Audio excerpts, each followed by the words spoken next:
Jilli Ministeera Muummee Dr. Abiy Ahmed durfamu ooyiruu qonnaan bultoota naannoo Amaaraa godina Shawaa Kaabaa daawwatee jira. Qonnaan bultoonni kun qamadii kilaasteraan oomishanii hektaara tokkorraa kuntaala 60 ol argachaa jira jedhanii jiru. Daawwattoota keenya oduun kun bal'inni isaa akkuma qaqqabeen isiniif dhiyeessina.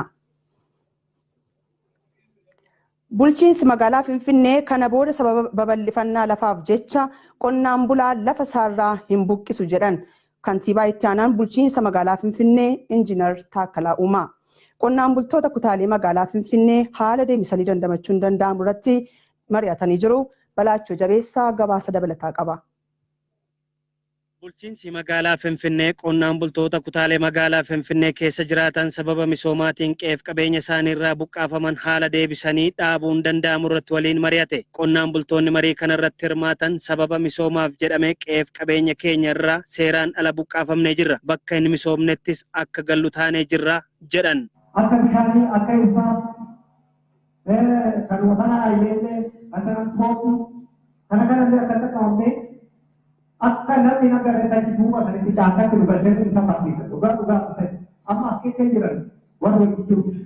Kun immoo biyya ba'ee sirmaa biyya kana ayyeetti deemee jira. Gateeti. Biyya tokko malee modifaayin beekuun isuma irratti nu bacare ijoollee keenya waan jedhu ni gara namaa goonanii akkuma yeroo naannoo bu'uurii lafa gurguratee qabeenya gandaa eeguutti ni akkasuma. Kutaa alatti malee kutaa magaalatti dhaqee malee nama dhuga'uu qabdi. Wanti nurratti miidhaa kana uumamaa nama kaan bisma tokkoon seera hojjetanii tokko akka kennanii. Miidhaa amnaatiif nurra jira maal yakkine? Yakki kun nu alaalamu wanti kana hojjete seeratti dhiyaatee seeraan akka nu gaafatamu. Kaartaan kan hojjetamu akka magaalatti kan beekamu yeroo tokko hojjetamee qofa.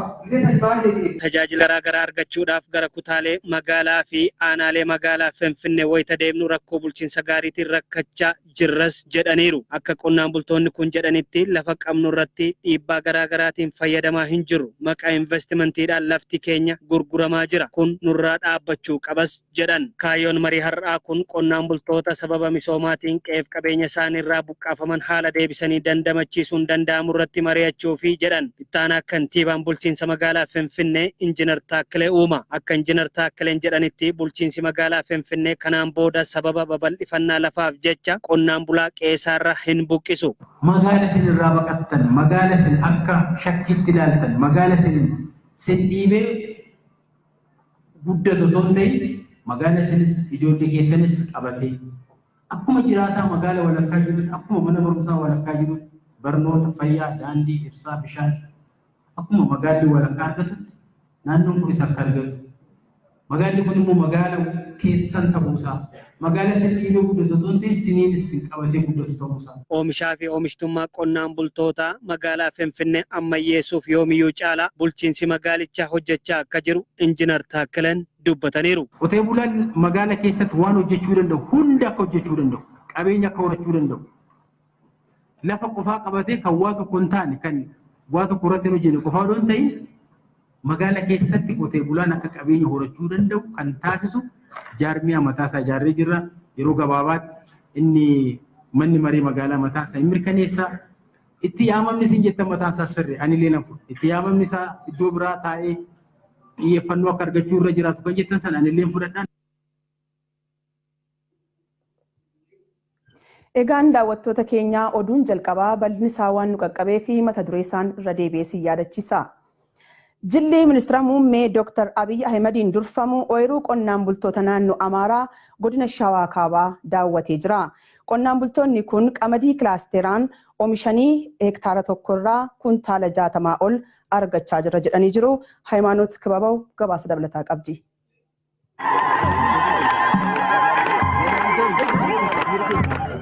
Ministeerri Muummee Dr. Abiy Ahmed fi hooggantoonni olaanoo federaalaa fi naannoo oomisha qamadii naannoo Amaaraa aanaa Moratii fi Jirruu daawwatan. Aanaa Moratii fi Jirruu ganda kusaa'etti qonnaan bultoonni kilaasteraan qindaa'anii biyyoo gurraacha irratti qamadii oomishan kunniin haala oomisha isaanii ilaalchisee keessummootaaf ibsa kennanii jiru. የክላስተሩ አመሰራረትና የክላስተሩ አሰራር ሂደት ስንመለከተው haala ijaarsa fi hojimaata kilaasterii ogulaallu jalqaba ooyiruu filanne eeggasii qonnaan bultoota waliin qindoomnee haala hojichaa mari'anne eegasii booda hanga lafaa fi gosa qamadii filanne.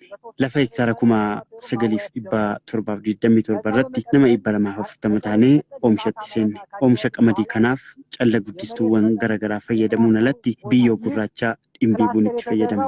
Qorichoota farra aramaa garaagaraattis ni fayyadamna. Kanaan immoo bu'a qabeessa taanee jirra. Ta'us garuu rakkoo dhiyeessii waan qabnuuf akka nuuf hiikamu gaafanna. Daawwannaa boodaas dhimmoota garaagaraa irratti hawaasa naannoo waliin mari'atanii jiru. Daawwannaa fi marii kana kan hoogganan ministeerri muummee Dr. Abiy Ahmed naannoon kun seenaa keessatti gootummaadhaan kan beekamudha. Har'ammoo iccitii ida'amuu qabatanii hojii misoomaatiin mirkaneessanii jiru jedhan.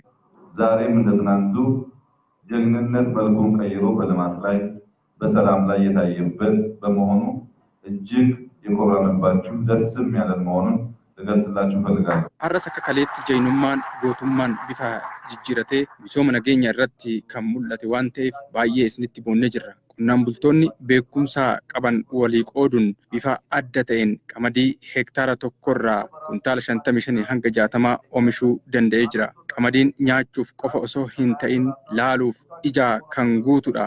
Kun nuuf hojii boonsaadha. እጅግ የሚያስደስት ስራ ለሌሎች ዞኖች፣ ክልሎች ልምድ መሆን የሚችል የሚያኮራ ተግባር ፈጽማችኋል።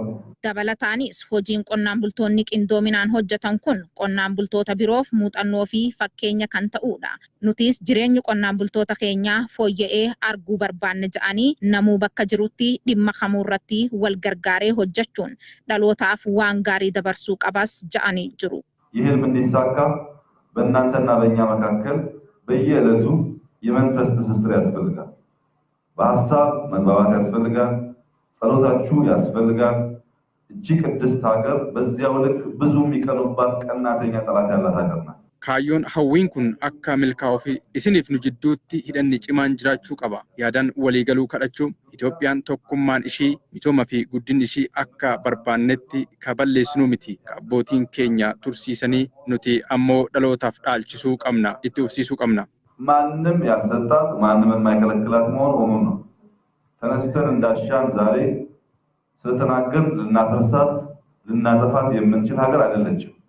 አባቶቻችን አቆይተዋታል፣ እኛም እናሸጋግራታለን። Daawwannaa fi marii kanarratti kan argaman pirezidaantiin bulchiinsa mootummaa naannoo Oromiyaa obbo Lammaa Magarsaa jalqabbiin asitti argine kun qonnaan bultoota biyya keenyaa kan si'eessu akkanumatti illee qonna keenyaaf hawwii kan ta'udha. Eega ja'aan booda keessattuu biyyoo gurraacha irratti oomishuu danda'uun nuuf muuxannoo guddaadha jedhanii jiru. ኦሮሚያም በርካታው ሰፊው አካባቢ ጥቁር አፈር አስቸግሮናል። እኛ ጥቁር አፈር ከጥቅም ውጭ የሆነ ምርት የማይሰጥ በሚል እሳቤ ዘንግተናል። ኦሮሚያ keessatti bakka hedduutti biyyoon gurraachi nu rakkisee jira. Nuti biyyoon gurraachi kan faayidaa ala ta'e oomisha kan hin kennine jennee irraanfanneerra. Garuu biyyoon gurraachi biyyoo kamuu caalaa akka oomisha gaarii kennu asitti arginee jirra. Keessattuu Oromiyaaf kun muuxannoo gaariidha jedhee yaada. Kanaaf qonnaan bultoonni naannoo Oromiyaa kan naannoo isaaniitti biyyoon gurraachi argamu as dhufanii muuxannoo isaanii fudhatu jedhee yaada. Dabalataanis qabeenyi qabnu lafa ta'e osoo jiru bifa bittinnaa'een oomishuun oomisha biyyattii miidhuusaa himanii qindoominaan hojjechuun asitti argine kun dinagdee qonnaatiif hawwii kan horuudha jedhan pirezidaanti Lammaan. Marii kanarrattis jiraattootarraa gaafiin bu'uuraalee misoomarratti xiyyeeffatee ka'ee jira. Ministeerri muummee Dr. Abiy Ahmedis gaafii ka'aniif deebii kennanii jiru. የመጨረሻ የሚያስደስተኝ ያየሁት መንግስት አሁን ነው። Baay'ee kan na gammachiisu mootummaa kan hin arge amma kan hin jechuu barbaadu sababa rakkoo daandiitiin hawwan baay'een karaatti du'aa jiru.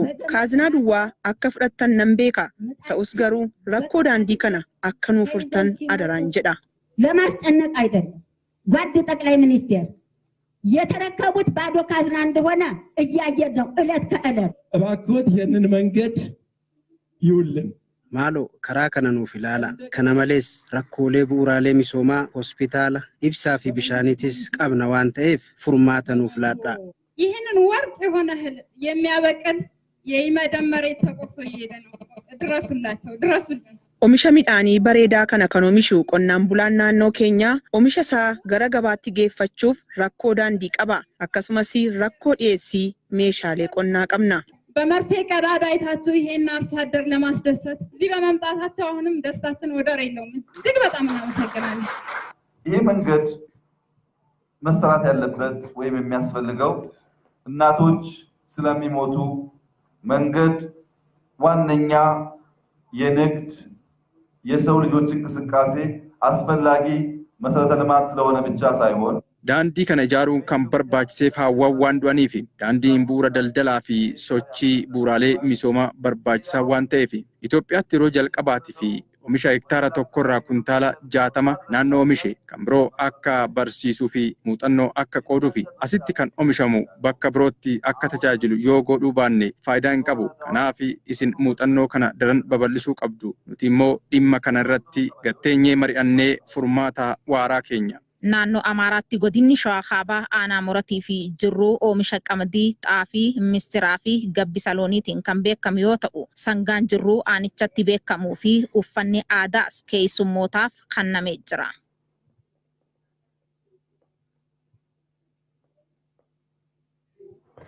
Rakkoo nageenyaa naannolee Sumaalee Itoophiyaa fi Oromiyaa gidduutti mul'achaa jiru furuun nageenya waaraa buusuudhaaf hawaasni hundi tumsuu akka qabu jaarsoliin biyyaa naannolee lameenii dhaamanii jiru.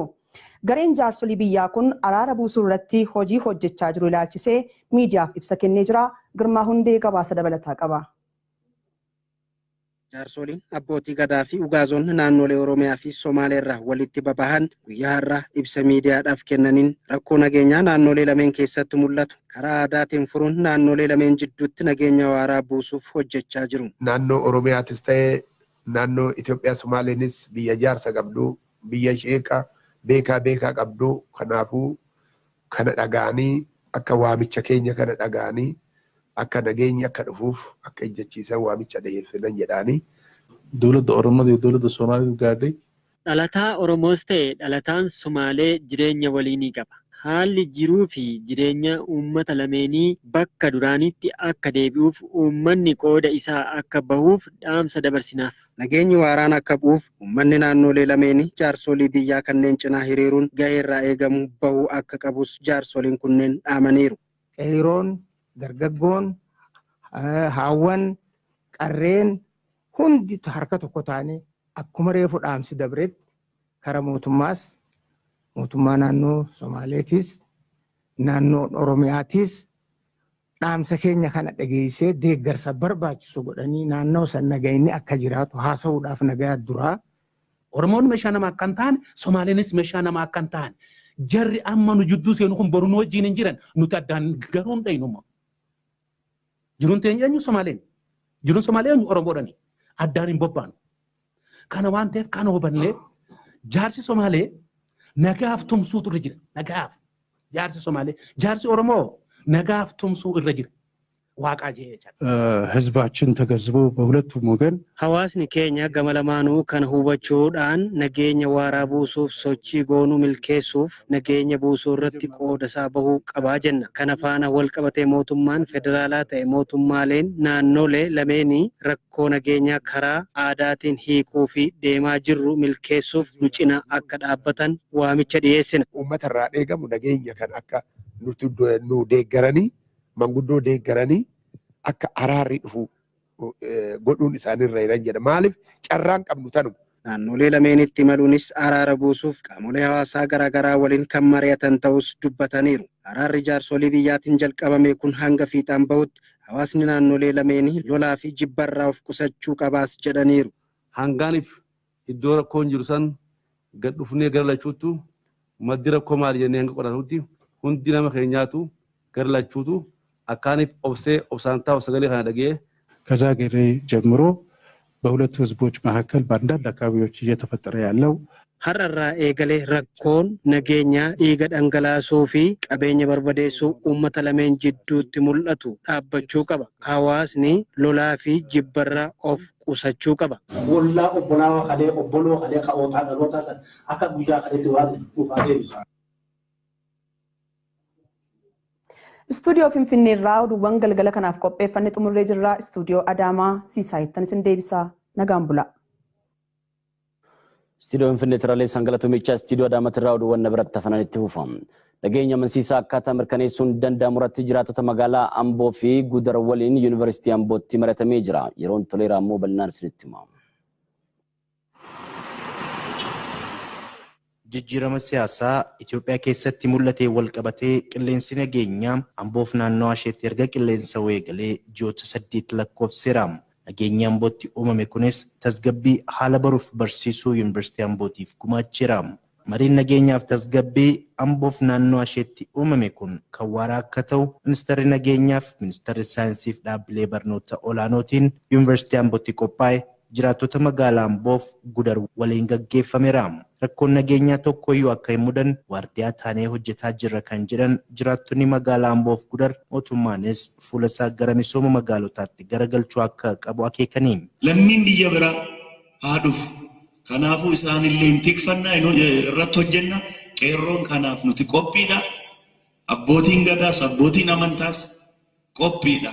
Tasgabboofne nageenya keenya eeggachaa jira. Nama gara hooggansaatti miti gara hojii isaatiin ogummaa isaatiin akka hojjetu taasisaati Amboo fi naannoon ishee akka jijjiiramtu godha. Dhugaa jiru irratti barattoota keenya cinaa ni dhaabanna.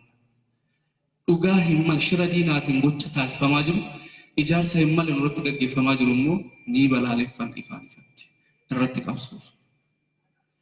Rakkoo Oromoo kan hiikuuf waliin jirra. Oromiyaaf Oromoo irratti immoo rakkoo shira kan xaxoo jiraatu immoo irratti qabsuuf. Nageenya biyya kanaa eegsisuu barbaanne yoo ta'e nagaa kana kan booressu eksternaalii qaama duubarra jiru qofa miti. Qaama keessa jirutu biyya kana bulbulaa jira.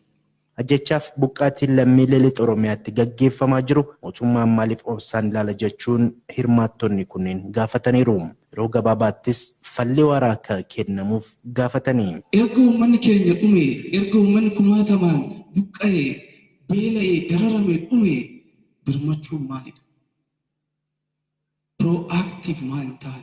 Wanti kun dafee furmaanni itti haa kennamu. Kanaafuu duguuggaa sanyii nurra gahaa jira haa dhaabbatu. Mootummaan nageenya lammiilee eegsuuf hojjetaa jira kan jedhan mootummaa naannoo Oromiyaa bakka bu'uun waltajjicha irratti kan argaman Daayirektarri olaanaa Ejensii Carraa Hojii Uumuuf Wabii Nyaata Magaalota Oromiyaa Obbo Awwaluu Abdiin nagaaf tasgabbiin Ambootti argames cimuu qaba jedhani. Fakkeenyummaan tasgabbii uumuun jalqabame kun immoo gama misoomaatitti illee ce'u. Hojii nageenyaa nutti dhiisaa kan misoomaa itti yaadaa ittiin sirri nullee waan fudhannu hin qabna. Ammoonni jalqabame gaarii. Kanarra gaafa dabalamnee deeggarree hojjechuu dandeenye itti fufiinsaan jiddu gala nageenyaa goonaa jechuudha magaalaa keenya. Malamalteen diinaa Amboof naannoo isheetti hin hojjetu kan jedhan immoo pirezidantii Yuunivarsiitii Amboo Dooktar Taaddasaa Qanaati. Jalqaba saba biraatiin akka walitti bu'uun sunis deebi'ee immoo saba biraa qofa otoo hin ta'in nuti walirratti akka kaanee walitti bu'uun mootummaan hojii biraa dhiisee hojii nagaa qabbaneessuu kana duwwaa irratti akka xiyyeeffatu walumaa galatti biyyi kun tasgabbii akka dhabdu taasisudha kaayyoonsaa. So nuti miira keessa galle jechuun kaayyoo isaanii akka galma ga'uuf gargaarsa goone jechuudha. Nutis immoo itoo miira keessan galii waan dandeenyu hunda gochuu danda'uutu nurra jiraata. Fooramiin nageenyaa miseensota 29 kutaalee hawaasaa garaagaraa irraa hammates waltajjii kanarratti hundaa'eera. Sosochii farra kontirbaandii biyyaalessaa uumuun murteessaadha jedhan ministeerri galiiwwanii Aadde Adaanech Abeebee waltajjiin dhimma kanarratti mari'atu magaalaa Hawaasaatti taa'amee jira. Balaayina Qanaammoo bal'inaan isinitti himamu. Waltajjiin kontirbaandii fi daldala seeraan alaa dhabamsiisuuf mari'atu qopheessummaa ministeera galiiwwaniin magaalaa Hawaasaatti taa'ameera. Qaamoleen dhimmi ilaallatu Oromiyaa naannoo Kibbaa akkasumas federaalarraa qooda fudhatanii jiru. Mootummaan waggoottan arfan darbaniif sababa kontirbaandii yeroo gara biyyaa galan qabamaniif qaraxaa fi taaksii irraa birrii biiliyoona 14 fi miiliyoona 300 sassaabuu akka hin dandeenye ibsameera. Bara 2007 hanga bara 2010tti kontirbaandiin gara biyyaatti galuun qabamee birrii biiliyoona 24 fi miiliyoona 700tti tilmaamamas jedhameera. Ministeerri galiiwwanii Aadde Adaanech Abeebee kontirbaandiin nagaa booressuufis sababa ta'eera. Qindoominaan irratti hojjechuu gaafata jedhan. ኮንትሮባንድና ህገወጥ ንግድ ምን ያህል እየከፋ እንደመጣ ለማስገንዘብ Kontiroobaandii fi daldalli seeraan alaa hagam hammaataa akka dhufe hubachiisuuf akkasumas hubannoo uumame irratti hundaa'uun hojimaata qindaa'aadhaan ittisuu ni dandeenya. Seera qabeessummaas hagasuma jajjabeessina. Hojii kana milkeessuufis qindoominni qaamolee hundaan murteessaadha. Kan qaamni tokko qofti hojjetu miti. Hawaasni ittisuu irratti nu deeggaruu qaba. Akka gabaasa maas miidiyaan kibbaa nuun ga'etti Aadde Adaanech sadarkaa kontiroobaandiin irra gahee qaama mootummaa qofaadhaan to'achuun ulfaataa ta'a jedhan. Kanaafis deeggarsi hawaasaa murteessaa ta'uu eeran. ሀገራዊ ንቅናቄ ኮንትሮባንድ ላይ መፍጠር አስፈላጊነት ከምን ጊዜውም በላይ ግድ ብሎናል። Sosochii hawaasaa biyyaalessaa kontiroobaandii irratti uumuun dirqama ta'aa jira. Kanaaf immoo dargaggoonni adda durummaan ergama jabaa kana cina akka dhaabatan gaafanna. Babal'achuun kontiroobaandii carraa isaaniitti cufaa jiraachuu hubachuu qabu. Egeree isaanis dukkaneessaa akka jiru beekanii waan yeroof taatu xixiqqoon gowwoomfamuu otoo hin taane waan egeree isaaniif dursa kennanii hojjechuu qabu. Sababa kontiroobaandiin nageenyi biyyaayyuu qormaataaf saaxilamaa jira kan jedhan immoo Komishinara Itti Aanaa Komishinii Poolisii Federaalaa መላኩ ፋንታቲ እንደ ፌደራል ፖሊስም ይሄንን ችግር መክታት የሚያስችል አዲስ አደረጃጀት akka poolisii federaalaatti caasa haaraa rakkoon kana furuu danda'u ni diriirsina. Haala barbaachisaa ta'een humna namaa kanaaf gaates diriirsuun rakkoo kontiroobaandii kana ni furra. Hirmaattonnis yaadawwan dhimmicha irratti qaban kaasuudhaan irratti mari'atameera. Bulchiinsa magaalaa baatutti lafti dureeyyiif kenname osoo irratti misoomin turee fi seeraan ala qabame hektaari 17 harkaa fudhamee jira. Abdii Rabbummaa immoo bal'inaan isinitti hima.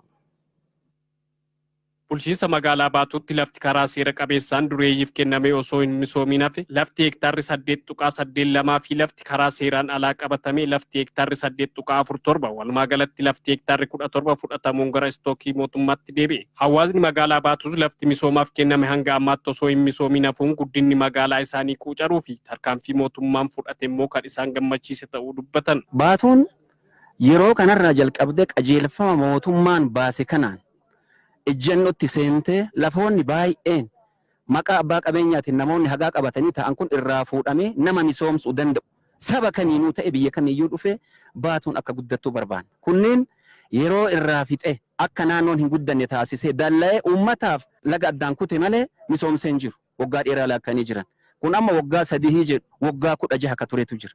Waggaa 7-8 akka turetu jira. Qabee taa'eeni. Ermijaa nama fudhatan wanni nama fudhataa jiran kun sirrii mootummaa keenya waliin dhaabannaa nuti biyya fedhe haa dhufu Ameerikaa haa dhufu Walaayittaa haa dhufu Kambaataa haa dhufu Sidaamaa haa dhufu Itoophiyaa ta'ee namni asitti hojjedha jedhe harki keenya badha hin kenninaa fi hin jaalannaa hin gargaaru garuu namni fudhateetiin inni hojjedha jedhee umrii muluu asitti laakkaa jiru inni diina keenya malee uummata keenyaa miti jechuu danda'a. Dureeyyii lafa fudhatanii osoo irratti hin hojjetiin turan keessaas arginee dubbisne sababni jedhu. ሁለት ዓመት መሬቱን ከወሰድኩ ጊዜ ጀምሮ እንደዚያው ሰላም ነው።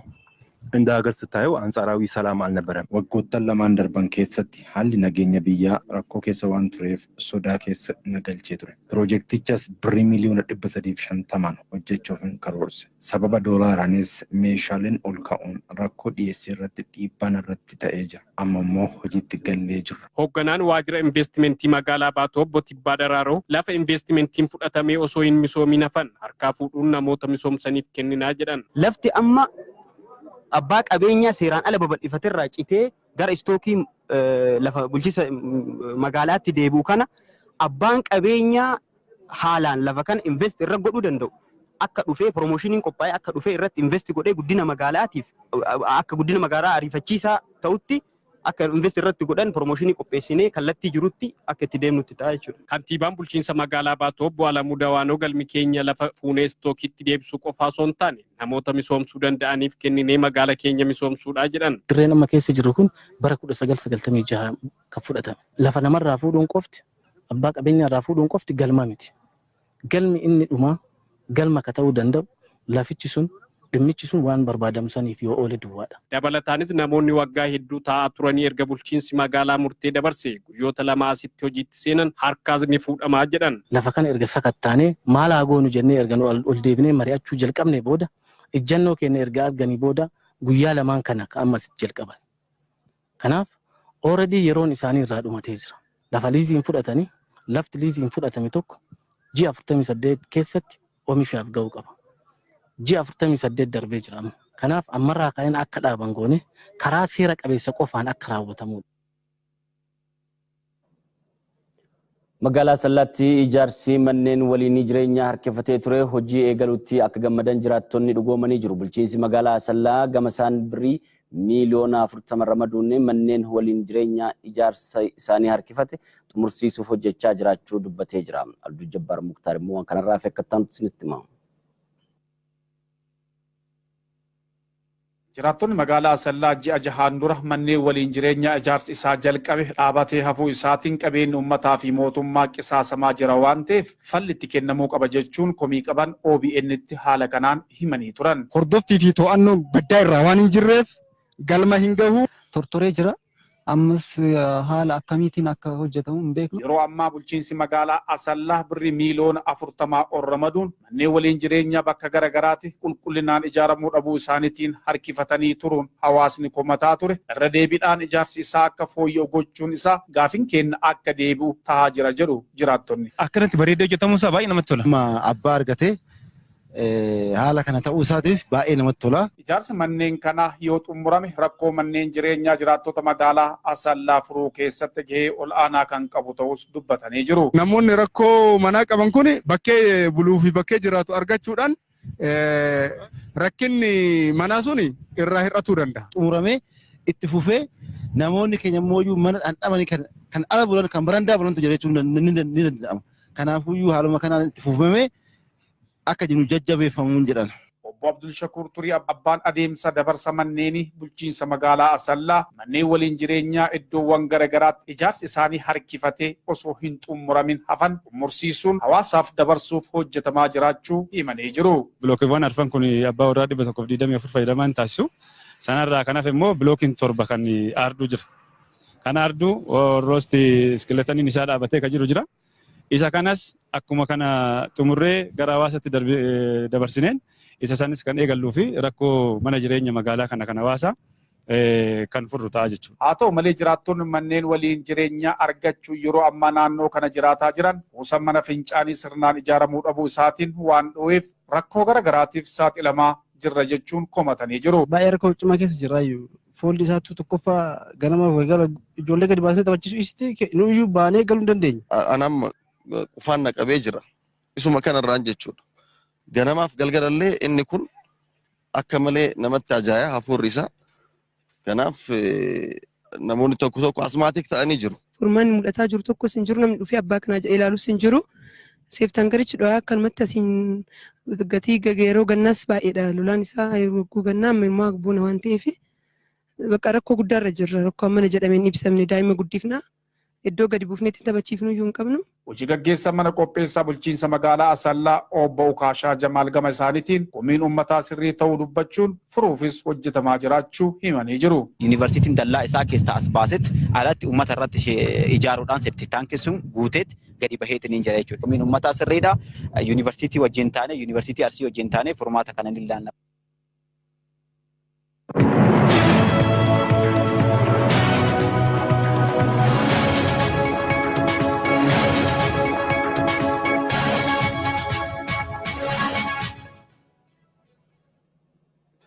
Kan daawwachaa jirtan OBN oduusaa kanaaf jennes kallattiin isin bira gaatoo jirti oduu biyya alaas qabna.